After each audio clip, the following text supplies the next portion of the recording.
क्या आपको पता है लॉ स्टूडेंट्स को सबसे ज्यादा प्रॉब्लम किस चीज में आती है? हाँ, सेक्शंस याद करने में। तो आज मैं आपको एक यूनिवर्सल ट्रिक बताने जा रहा हूं जिससे आप सेक्शंस को आसानी से याद कर सकते हैं। मैं इसे यूनिवर्सल इसलिए बोल रहा हूं क्योंकि इससे आप हर एक लॉ के हर एक सेक्शंस को याद कर सकते हैं। एंड ये ट्रिक मुझे काफी ज्यादा गूगल पर रिसर्च करने के बाद, यूट्यूब वीडियोस देखने के बाद पता चली। ये ट्रिक आपको काफी फनी भी लग सकती है, बट फनी चीजें ही हमको याद रहती हैं, जैसे कोई फनी मूवमेंट, कोई इंसिडेंट या कोई मूवी सीन या कोई सॉन्ग। तो ये सब चीजें हमें काफी लंबे समय तक याद रहती हैं। एंड इसी कॉन्सेप्ट पर बेस्ड है आज की हमारी ये ट्रिक्स। वैसे तो सेक्शंस याद करने का सबसे अच्छा तरीका है मल्टीपल रिविजन्स, बट कई बार समय कम होता है एंड हमें जल्दी से जल्दी सेक्शंस को याद करना है। तो इसी से समझते हैं कि हम सेक्शंस को कैसे याद कर सकते हैं। तो इसके लिए आपको करना क्या है? इसके लिए सबसे पहले आप एक रफ पेपर लेकर उस पर 1 से लेकर 100 तक काउंटिंग लिख सकते हैं। एंड आप हर एक नंबर को किसी राइमिंग या किसी मूवी सीन या कोई इंसिडेंट से आप लिंक कर सकते हैं। फॉर एग्जाम्पल, अगर मैं नंबर 100 की बात करूं तो 100 से हमें क्या याद आता है? जैसे 100 डायल करने से हमें पुलिस को फोन कर देते हैं। तो यहाँ पर अगर मैं 100 नंबर को पुलिस से रिलेट करूं एंड उसको फिर आईपीसी के सेक्शन से रिलेट करूं, जैसे सेक्शन 100 हमें बताता है आईपीसी का कि कब आप अपना right to private defence extend कर सकते हैं to the extent of causing death.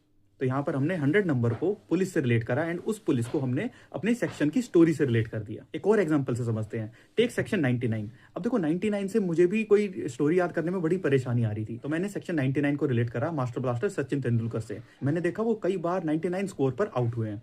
अब मैं इस चीज को सेक्शन 99 ऑफ आईपीसी से रिलेट करूं तो सेक्शन 99 हमें बताता है कि कब आपका right to private defence restrict होगा। तो मैं सेक्शन 99 को ऐसे याद कर सकता हूं कि कब सचिन तेंदुलकर को रिस्ट्रिक्ट होकर खेलना था। तो ठीक है, अब सेक्शन 99 से मुझे क्या याद रहेगा कि कब आप अपना right to private defence restrict कर सकते हैं। तो अब मैं सेक्शन 99 से क्या याद रखूंगा कि कब हमारा right to private defence restrict होता है। और इसी तरह से आप किसी राइमिंग से भी रिलेट कर सकते हैं, जैसे 1 से सन, 2 से शू, 3 से ट्री। तो ट्री से, शू से या सन से आप अपने कोई स्टोरी बना सकते हैं, इमेजिनेशन। एंड अगर वो स्टोरी फनी होगी तो आपको ज्यादा लंबे समय तक याद रहेगी।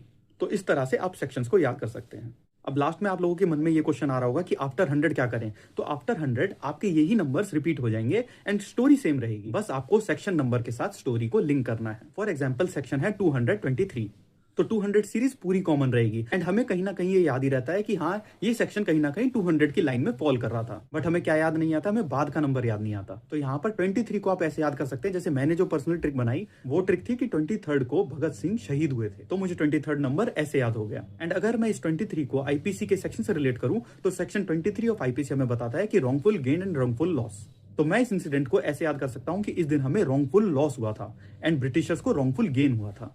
तो आप इस तरह से किसी इंसिडेंट से जोड़कर भी किसी भी नंबर को एंड उस पर कोई स्टोरी बनाकर अपने सेक्शन से रिलेट करके उसे याद कर सकते हैं। एंड इस ट्रिक को यूज करके क्या होगा? एक तो आप स्टडी को एंजॉय करोगे, आपकी माइंड की क्रिएटिविटी बढ़ेगी एंड आपको सेक्शन जल्दी याद हो जाएंगे।